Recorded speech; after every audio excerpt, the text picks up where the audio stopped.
Swamiye Arittavadi Sakhiye Yendan. Bring my Lord to me, the one who I am fond of, O friend.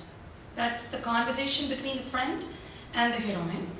So the dimension of Vasika Sajjika, or the one waiting for her lord or lover, is described in this line.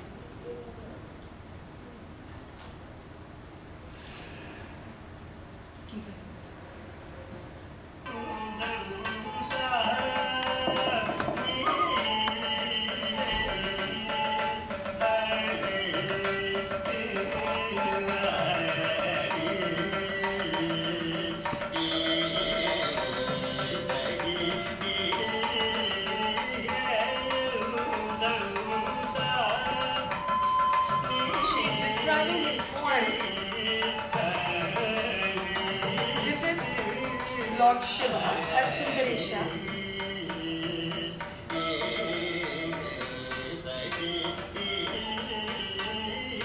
His matted locks.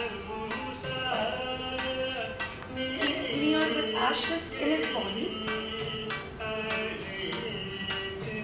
He has a decorated crown in his head.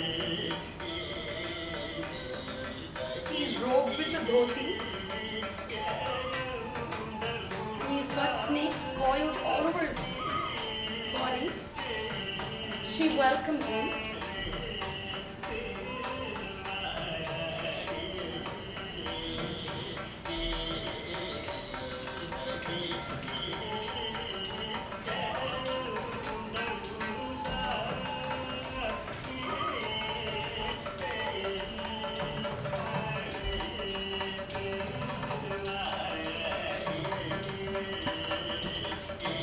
Mesmerized by his look, and then she loses herself with him. So that is Vasika Sajjika, one of the Ashtanayika. The second is Swadhina Patika. Swadhina Patika is also a Nayika or a heroine, or a state of mind of a heroine, where she says she is very sure about herself. She is very fond of her lover, and she doesn't care what others would say about her or about him. And everybody or everybody she looks at means nothing to her but him. So this is a Swadhina Patika. You might have to go to the next line. Before you proceed, I would like to explain the line, the exact line that's heard in the music. Samanya Dhurai Alladi Sakhi. Samanya means, he's not an ordinary man, like the way you think he is. Sakhi, listen to what I have to say. He's not a Samanya Dhurai. So that is to show how she's sure about herself and how she has this undeterred love towards him.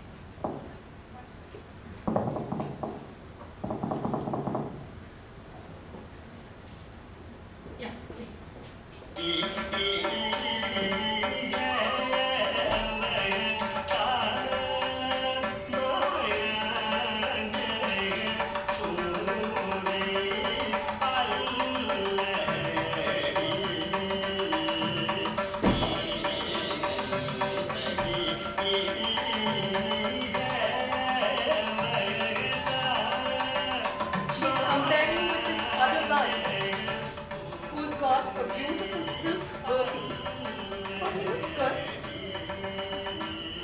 Not good enough to my guy, who's roped with tiger skin.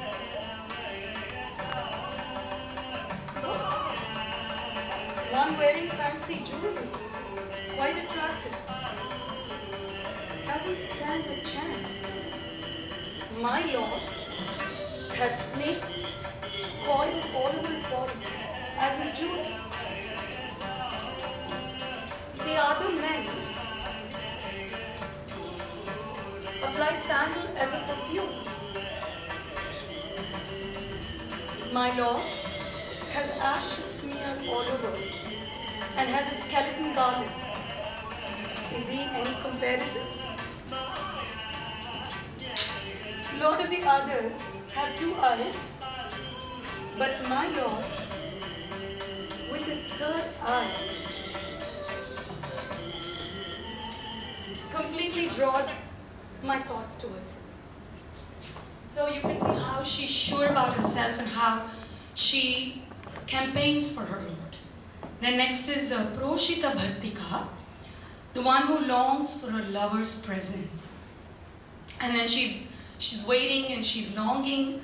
The line we're gonna, I'm skipping a few lines in the Varnam. So I had mentioned to you earlier, Varnam is 30 minutes to 35 minutes. I don't want to bore this group with that kind of an exercise. But I would like to skip a few lines just to get a feel for the Ashtanayika. Many of you would have never even heard these terms. Going to Proshita Padika, the line that we will be elaborating upon is Kamitartham. Kamitartham thandu kalavisai vadarkku samayam ide. What the line describes is, my heart is filled with love and I am completely immersed in his thought, and this is the right time for love play. Go bring him to me. So that's what this line, literally means. So you can see how I will show you an incident of how she is struck with an arrow by Cupid and how her entire body starts to burn. Even the light rays of the moon makes her hot because she is pining for his love and she is in separation anxiety on looking at the pathway, hoping that he will come.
Next is Virahot-Kandita.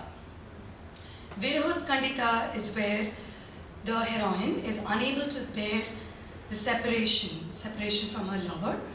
And here I have chosen the line, which one are you playing? Malarbanam? Yeah. The next one, okay. Tamari Vandigal. You're playing that, okay. Here the line says how the bees are drawn towards the flowers, how the cuckoo birds sing, and how the parrot speaks. All that she sees in the nature that she's normally drawn to and that she's fond of is disgusting right now. She doesn't like anything because she's right now a Virahot Kandita Nayika. I hope you are able to see the link. This is just one song. I have not chosen varied songs. Just as one song where I'm weaving the different state of mind. So this character, this heroine's state of mind keeps shifting as the song progresses. So right now we're closer to the end of the song. And I'm talking about the fourth Nayika, Virahot Kandita Nayika. So just this Varnam has dimensions of 4 different states of mind of a woman. And Shringara is the only rasa which can give that kind of a luxury for a dancer to be able to portray. I mean, it is not relevant to today's topic. I know the other speakers will bring more relevance, and I didn't want to dwell on the same thing and talk about that. So I thought, let me bring a different dimension to today's discussion. And if you have any questions about an Indian goddess or anything, I'm more than happy to answer. There's a lot, as a dancer, there's a lot of information we have to learn and know. So going to the last one for the Nayika, and this Varnam is Virod Kandita.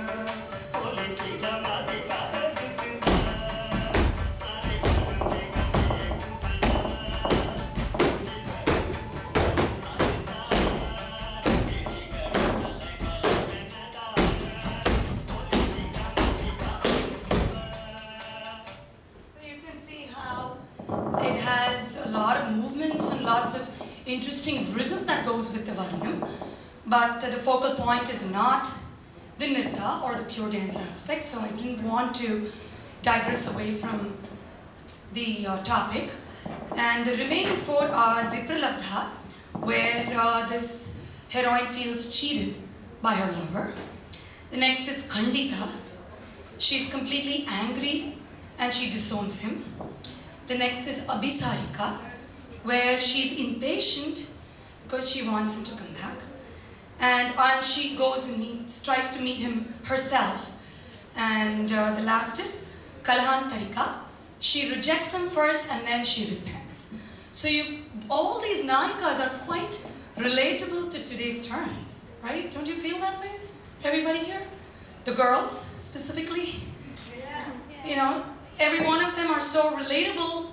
That's exactly why Bharatanatyam is an evolving form of art, which has, it kind of works beyond the boundaries of, even Hinduism and culture and customs that we can connect ourselves to. Although Bharatanatyam's main job is to talk about the Hindu gods and to propagate the Hindu culture, it has a very different side to it that most times we fail to notice and realize. I would now like to turn the table to any one of the speakers, and if you have any questions right away, I'm more than happy to answer, or you want me to come back, I'm okay with that. Anyone have any questions?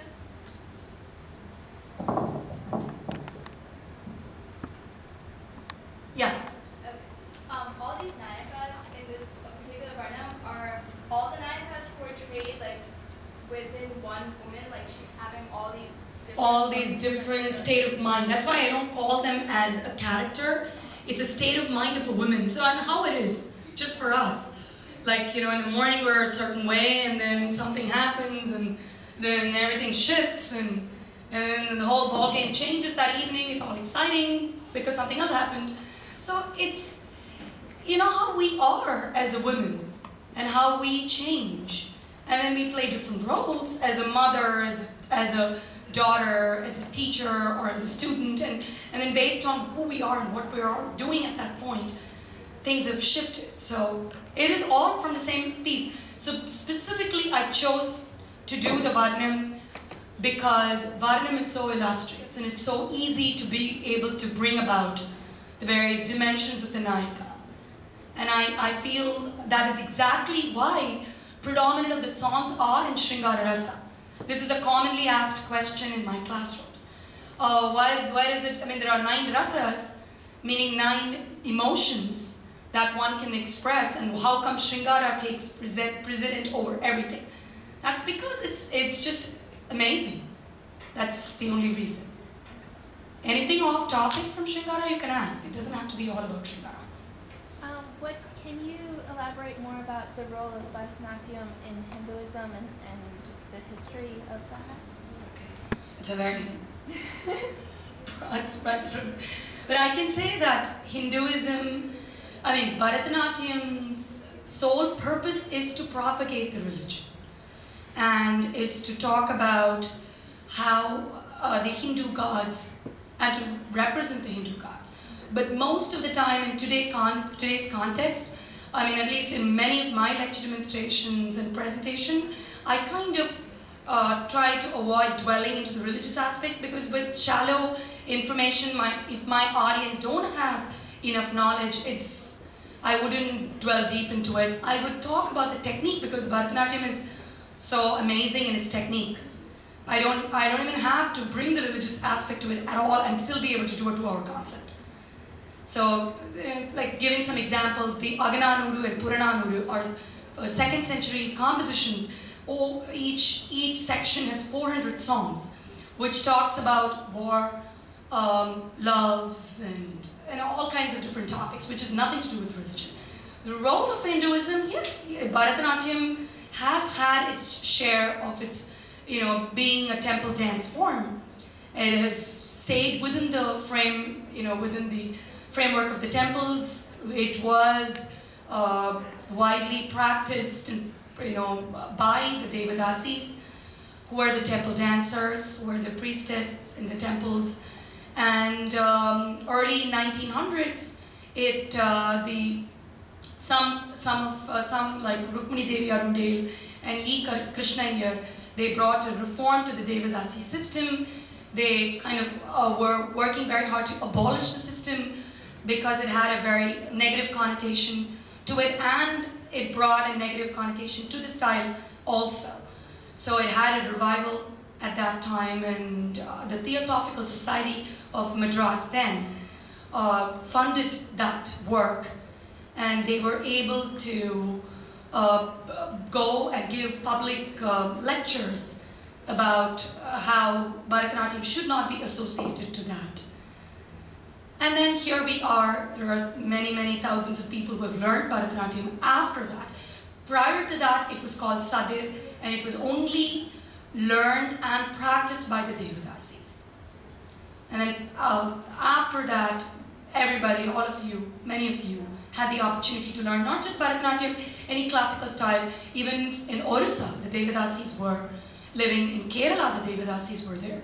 Andhra Pradesh, Karnataka, to list a few states from India. Devadasi system was abolished officially by the government of India. I think it was 1987 or 88. But still, I believe that the Devadasi, there are, groups of, small groups of Devadasis in small villages, still there. Hopefully I've covered sort of your question. No, I was just going to say, from my personal experience, learning dance has really helped me connect towards my religion, towards Hinduism. And like your dance performance, I thought it was really great, because we feel these same things, these emotions that this woman was feeling, and yes.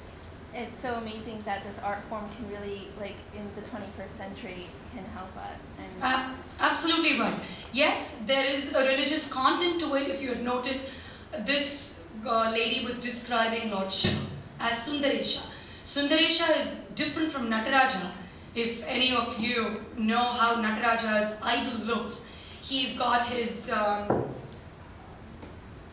left leg lifted, but as Sundaresha in Madurai, one of the temple towns in South India, he's a right foot lifted, and Sundaresha doesn't have the matted locks like you've seen in the pictures of Shiva, or the Ganges and the half moon and the long, hair and snakes all over. He doesn't look like that. He looks like a king. That's why I was specifically describing a crown. So, as a dancer, extensive studies have to be done to understand the character and in what context and when the temple was built, and how does he look in the temple. Most times when I do a song, I don't just take it lightly. I go to the temple visit. If I'm doing a varnam or a padam, I don't just read things on the web and just try to portray what I would like to. I go and see how the temple itself looks and how the deity looks, how the rituals are conducted. So I'm bringing more, a better connection to my dance and the temple and the stories. Any other questions? Yes? I'm just wondering, was Bharatanatyam originated by women? Or?